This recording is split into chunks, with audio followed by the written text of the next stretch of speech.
Welcome back to the channel. If you're new here, I'm Nefertiti Gold and I'm an electronic R&B artist. And I am back with another update on my journey to learn piano. This series is sponsored by DistroKid, but we will talk about that later on. On the last video, I told you guys that I would be working on all three movements of the Sonatina Opus 36 No. 1 by Clementi. And I ain't gonna hold you. I think I did that. I think I can finally say that this is complete. Is it perfect? No, but it's definitely complete. One quick side note that I'll say is that there have been so many times where I'll be practicing and I got all three movements pretty damn good the first time through, but for some reason, when it's time to record this video, turn on the cameras, plug in the mics, all of a sudden mistakes out of the woodworks, out of nowhere, just bombarding me. Now, since the last video, I've been reviewing how exactly do I practice. I feel like I'm not always as intentional when I'm practicing, and I feel like that kind of delays my progress. So in the process of reviewing it, I've kind of decided that we need to get just a little bit more strict. And the main thing that I've done to implement something a little bit more strict is basically just include a portion to warm up. And in that portion to warm up, I included 3 sections. The first one is more of a gentle warm up. I really don't know the name of it, but I know it helps with finger independence and all that jazz. In the second section, that's where I would focus on scales. Ideally 2 to 3 scales, but I feel like if I'm going to be playing through scales and warming up on scales, I feel like the scales at that point in time should be something that's similar to whatever piece that I'm working on. That way I'll have the opportunity to eventually work through all of the scales. And then the last section is something that I've done before, but I haven't been really strict with, is basically going through the hand and exercises. Similar to the scales, I would want to focus on maybe 2, maybe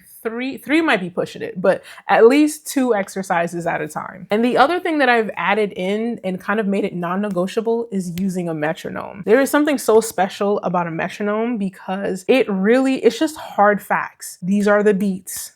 Are you on the beat? There's no negotiating with a metronome, so I just feel like it's kind of a non-negotiable, especially if the plan and the goal is to progress and to get better. So my rule of thumb as far as using the metronome is that if I can hit 120 BPM, whether on scales or the hand and exercises, that'll be my cue to know that, all right, I'm ready to advance to the next one. I haven't exactly hit 120 BPM on the scales that I'll be doing today or the hand and exercises I'll be doing today, but I'm very close. Now, I did record my playing a little bit earlier because I really needed to just focus. So as I mentioned, I'm gonna go through the warm-up. So here's the first section.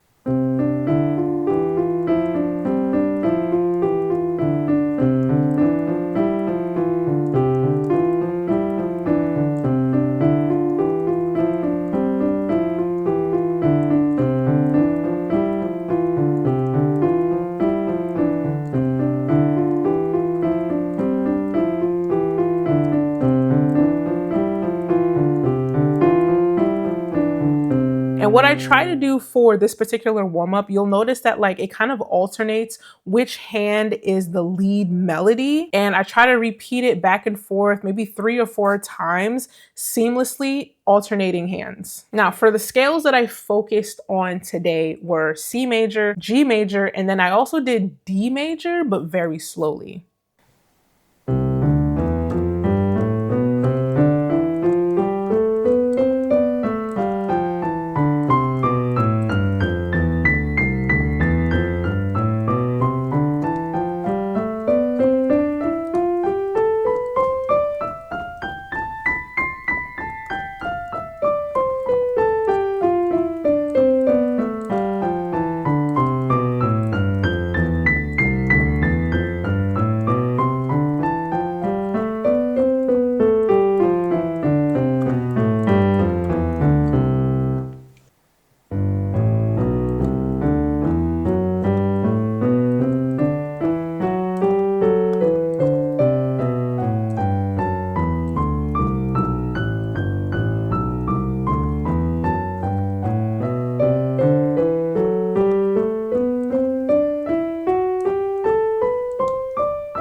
for the Hanon exercises, I figured let's just start from the jump. Exercises 1 and 2.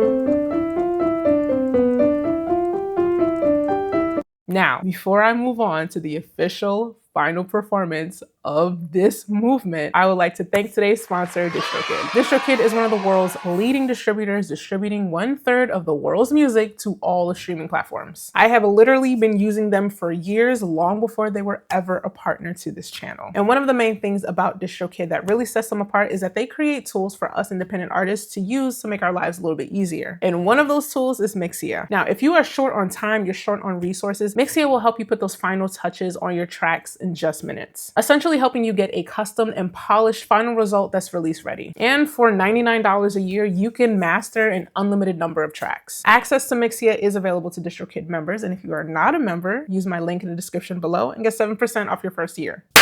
And now to the main event. I'll be really honest. Is it 1000% perfect? No. But I think if you watch like the last video, if you want to go watch the last video, compared to what happened before, drastic difference. It's a drastic difference. So without any further ado, here are the 3 movements.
have it. We are done. I'm done with this. I'm done. I'll probably keep revisiting it, you know, for a couple weeks to come, or if anything, you know, just a quick little something to like noodle around with and play with and all that other stuff to just kind of keep it fresh. But for the most part, baby, it's done. It's done.